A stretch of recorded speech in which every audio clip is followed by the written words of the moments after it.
The gin and Dubonnet before lunch. The pastel blue hat. The wave from the balcony, that little twist of the wrist that photographers loved. When Elizabeth Bowes-Lyon died on March 30th, 2002, more than 200,000 people queued to file past her coffin at Westminster Hall. The newspapers called her the Queen Mum. They described her as the beloved grandmother of the nation. And in a way, she was. But here's the thing about grandmothers. The staff at Glamis Castle knew a different story. The servants at Clarence House knew, the housemaids who pressed her clothes, the footmen who served her meals, the guards who stood at her doors. They knew. And they told their families, quietly, in kitchens, at gatherings where the children weren't quite meant to hear. These stories passed down through generations, from those who were in service to their descendants, forming a parallel oral history that never made it into the authorized biographies. What follows is an attempt to examine that parallel history. Not tabloid gossip, not speculation. The documented record of what happened behind the palace walls, told through the testimony of those who were there, and the institutional cruelty that official history has spent a century trying to obscure. Elizabeth Angela Marguerite Bowes-Lyon entered the world on the 4th of August, 1900, the 9th of 10 children. Her father was Claude Bowes-Lyon, Lord Glamis, who would become the 14th Earl of Strathmore and Kinghorn. Her mother was Cecilia Cavendish Bentinck. The family divided their time between St. Paul's Waldenbury in Hertfordshire and Glamis Castle in Angus, Scotland, a medieval fortress that had belonged to the Lyon family since the 14th century. Glamis alone employed dozens of servants, footmen, housemaids, kitchen staff, gardeners, gamekeepers, the various specialists required to maintain a household of that scale. And these servants lived according to rules that seem almost medieval to us now. They ate separately. They slept in separate quarters, accessed by different staircases. They wore specific uniforms that marked their position in the hierarchy. And if they encountered a member of the family in a corridor, any member, including the children, they were expected to turn their faces to the wall. Think about that for a moment. You're carrying laundry down a hallway.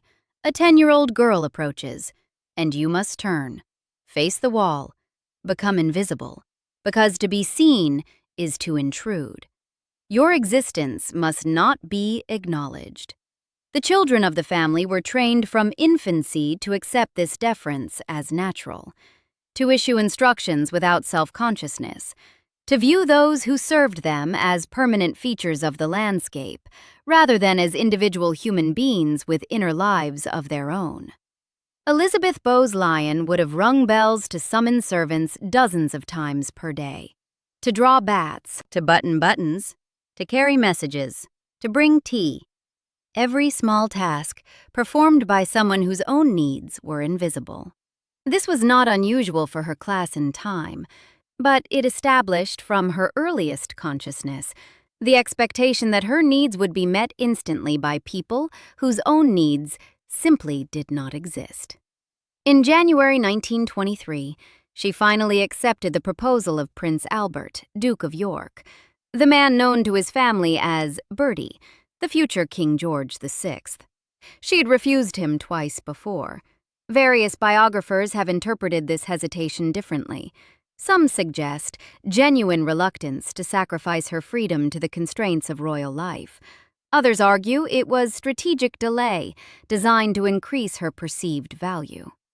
They married on 26 April 1923 at Westminster Abbey, and the power transformation that followed? It was absolute. As Duchess of York, Elizabeth gained access to the machinery of royal household management, a vast apparatus of servants, staff, and protocol that dwarfed even the substantial establishment at Glamis. The servants who had previously called her "my lady" now curtsied and called her "ma'am." The hierarchy she had been raised to accept as natural now positioned her near its apex.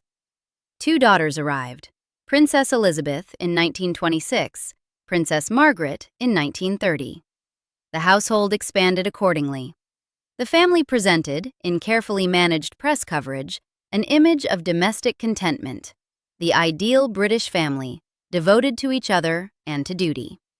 But there was another family member born in 1926, another girl, and her story was never told. The timeline of what happened next forms the spine of everything we need to understand about Elizabeth Bowes-Lyon. In 1919, 9 years before Elizabeth would become mother to the future Queen Elizabeth II, a different birth occurred in the Bowes-Lyon family. Nerissa Bowes-Lyon was born to John Herbert Bowes-Lyon, Elizabeth's older brother, and his wife Fenella Hepburn Stewart Forbes Trefusis. Nerissa was born with significant developmental disabilities. The medical terminology of the era called it mental incapacity. 7 years later, in 1926, the same year Princess Elizabeth was born, Catherine Bowes-Lyon arrived. The second daughter of John and Fenella, also born with developmental disabilities, two cousins of the future queen. Born into one of the most privileged families in Britain. And what happened to them tells you everything about who Elizabeth Bowes-Lyon actually was. For the first years of their lives, Nerissa and Catherine were raised within the family. The documentary record is sparse on the details of this period. What is documented is the decisive moment. In 1941, both sisters were sent to the Royal Earlswood Hospital in Red Hill, Surrey, a long-stay institution for people with learning disabilities. Nerissa was approximately 22 years old. Catherine was approximately 15. The Royal Earlswood was not a private nursing home. It was a large public institution housing hundreds of patients. The sisters would spend the rest of their lives there. The decision to institutionalize both daughters appears to have been made by their parents. But the extended family, including Elizabeth, by then Queen Consort, would have been aware. In aristocratic families of this period, decisions of this magnitude were not made in isolation. The family reputation was a collective concern. For 22 years, the family's secret held. Then came 1963. Burke's Peerage, the authoritative registry of British aristocracy, published entries listing both Nerissa and Catherine Bowes-Lyon as deceased. Nerissa had supposedly died in 1940, Catherine in 1961. Neither death had occurred. Both women were alive, residing at Royal Earlswood, apparently abandoned, and now officially erased. Who provided the false information to Burke's Peerage? The documentary record does not definitively answer this question. The entries would have been compiled from information provided by the family or family representatives. No correction was ever issued. The false death dates remained in the published record for decades. The cover held for another 24 years. Then, in 1987, journalists discovered the truth. Nerissa and Catherine were alive, or, in Nerissa's case, had been until recently. Nerissa had actually died in 1986, after 45 years in the institution.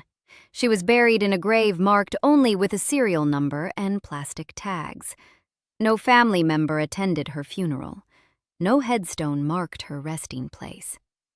Catherine remained at Royal Earlswood, still alive, still forgotten by official history. The response from Buckingham Palace to the 1987 exposure was that the Queen and the Queen Mother had believed both women were dead. Consider that claim for a moment. Elizabeth Bowes-Lyon, one of the most connected women in Britain, with access to every resource imaginable, with staff whose entire purpose was to manage her correspondence and social obligations, had supposedly believed her own nieces were dead when they were alive for decades? Had supposedly not noticed when Burke's Peerage published false death dates? Had supposedly been unaware when Nerissa actually died in 1986 and was buried in an unmarked grave? The question of what she knew and when she knew it has never been definitively answered. Different sources make different claims. What cannot be disputed are the documented facts. Two of her nieces were institutionalized in 1941. False entries declaring them dead were published in 1963. Nerissa died in 1986 and was buried without a headstone. Catherine lived until 2014, 73 years in institutional care. And throughout it all, the beloved grandmother of the nation smiled from balconies and sipped her gin and Dubonnet. The servants knew. That's the part of this story that matters most. Someone had to process the paperwork. Someone had to manage the correspondence. Someone had to know where the family money was going, or not going, as the case may be. The household staff who maintained the image of Elizabeth Bowes-Lyon were also, by definition, witnesses to its construction. William Shawcross wrote the authorized biography. He had full access to royal archives and the Queen Mother's cooperation. And even Shawcross, presenting the most favorable possible portrait, documented her insistence on exacting standards. Flowers arranged just so, meals served precisely, households run with immaculate efficiency. Read those descriptions from the perspective of those who were required to meet these standards.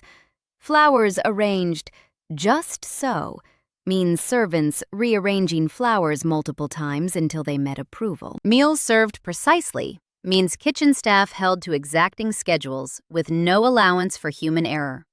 Immaculate efficiency means inspection, criticism, and the knowledge that any lapse would be noticed and remarked upon. Lady Colin Campbell's considerably more critical biography, published in 2012, presents a sharper portrait. Campbell draws on what she describes as aristocratic networks and insider knowledge. According to Campbell, Elizabeth was demanding, exacting, and quick to find fault. Campbell's work has attracted legal challenges and public disputes over accuracy, which doesn't automatically discredit her, but does require that her claims be treated as her testimony rather than established fact. What is not in dispute is the structure of power itself. In aristocratic households, servants occupied a position of peculiar intimacy and complete subordination. They saw everything. They knew everything. And they were expected to see nothing, know nothing, say nothing. The discretion required of those in service was absolute. You pressed the clothes, you served the meals, you cleaned the rooms, and you kept the secrets. The secrets about the drinking.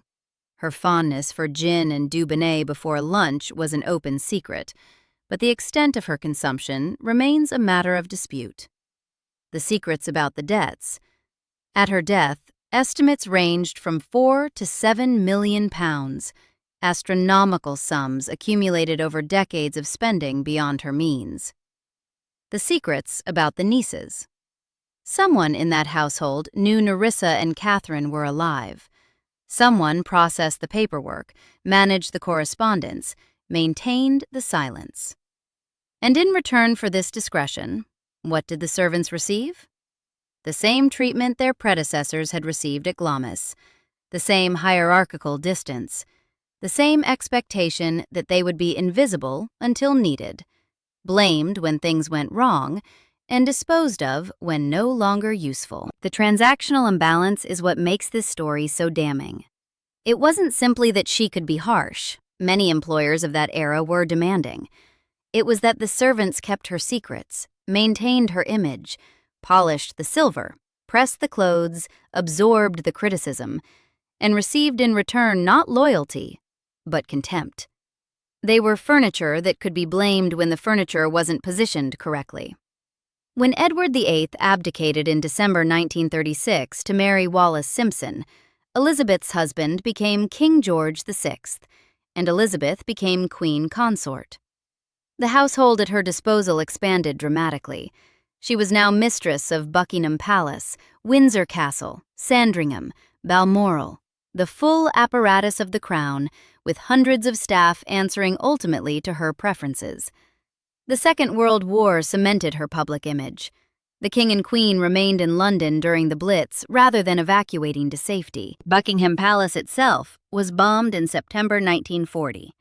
9 bombs fell on the palace grounds during the war. After one attack, Elizabeth reportedly said she was glad because now I can look the East End in the face. That quotation has been repeated endlessly in the decades since. It positioned her as sharing the suffering of ordinary people, as refusing to flee when working-class Londoners had nowhere to go. And yet, the royal households continued operating during the Blitz. The insistence on formal dress continued. Proper service continued. Standards were maintained even as bombs fell. The servants who failed to meet these standards during wartime would have faced the same scrutiny as in peacetime, perhaps more. The demand for normalcy in extraordinary circumstances placed extraordinary demands on those required to provide it. The staff at Buckingham Palace weren't evacuated to Canada. They stayed. They served. They maintained the image of calm efficiency while bombs fell around them. And they were expected to be grateful for the privilege. After the war, after the King's death in 1952, Elizabeth moved to Clarence House, the residence she would occupy for the remaining 50 years of her life. A smaller establishment than Buckingham Palace, but still substantial. Still requiring dozens of staff to maintain. Still operating according to the hierarchical principles she had known since childhood. The grandmother of the nation. The Queen Mum. The woman who waved from balconies and charmed reporters and seemed to embody a certain old-fashioned British warmth. But the people who served her told different stories. The oral tradition that exists in families whose members were in service presents a portrait that no authorized biography has captured. These accounts describe a woman who could be cutting, who found fault easily, who wielded the power differential between employer and servant with apparent awareness. The specific incidents are difficult to verify. Oral history rarely comes with documentation. But the pattern, repeated across families who had no contact with each other, suggests something more than coincidental exaggeration. Servants talk. They always have. They talk to each other, and they talk to their families, and the stories accumulate over generations. And now those stories are being told publicly. The internet has created something unprecedented, a space where descendants of those in service can share what their grandparents told them. Forum posts, comment sections, social media threads. The stories aren't authorized. They can't all be verified, but they add up to something that the official biographies have spent decades avoiding. The beloved grandmother of the nation wasn't who they said she was. The people who cleaned her rooms knew it. The people who guarded her doors knew it. The people who curtsied in her presence and pressed her clothes and served her meals, they knew. And they told their families. That's the part of this story that can't be erased. Elizabeth Bowes-Lyon is buried somewhere in the grounds of the Royal Earlswood Hospital. For years, her grave had no headstone, just a serial number and plastic tags. Eventually, after the 1987 exposure, a marker was placed. But for decades, she lay in an unmarked grave while her aunt smiled from balconies and accepted the love of a nation. The servants who processed the paperwork knew. The staff who managed the household accounts knew. The people in service always know more than they're supposed to, and they remember more than they're expected to. Historians wrote the official story. Media maintained the image, but the primary witnesses, the people who actually served her, who saw her in private moments, who witnessed the gap between public warmth and private coldness, told a different story to their families, in quiet moments, for generations. Now those stories are being heard. Elizabeth Bowes-Lyon lived to 101 years old. She occupied the public stage for nearly a century. She survived her husband by 50 years, outlived most of her contemporaries, and died surrounded by the reverence of a nation that believed it knew her. But the people who cleaned her rooms knew something else, and they always did. Subscribe for more stories like this.